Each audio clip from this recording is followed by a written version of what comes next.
Hello friends, આજે છે Sunday, તો આજે એક વાર્તા સાંભળીએ. આજકાલ માવિત્રોમાં સંતાનોને ઇંગ્લિશ મીડિયમ સ્કૂલમાં ભણાવવાનો રાફડો ફાટ્યો છે.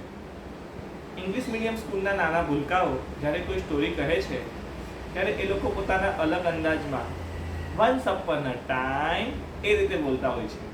તો આપણે ગુજરાતી વાર્તાની પણ શરૂઆત એ રીતે જ કરીએ. ઘણા સમય પહેલાંની વાત છે.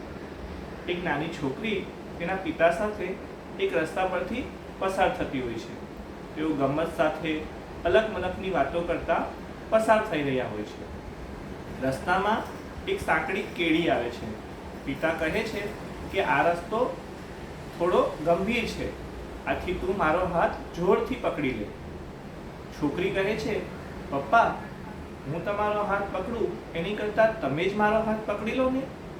પિતા સ્વાભાવિક રીતે પૂછે છે કે હું તારો હાથ પકડું કે તું મારો હાથ પકડે, એક જ છે.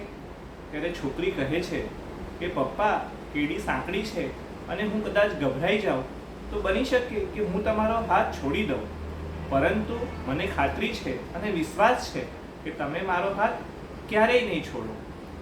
મોરલ એ જ છે, બોધપાઠ એ જ છે કે આપણા માવિત્રો આપણે ભલે ગમે તેટલા મોટા થઈ જઈએ, તેઓ આપણો સાથ ક્યારેય પણ છોડતા નથી. હું છું ગુજરાતથી. જય જય ગરવી ગુજરાત.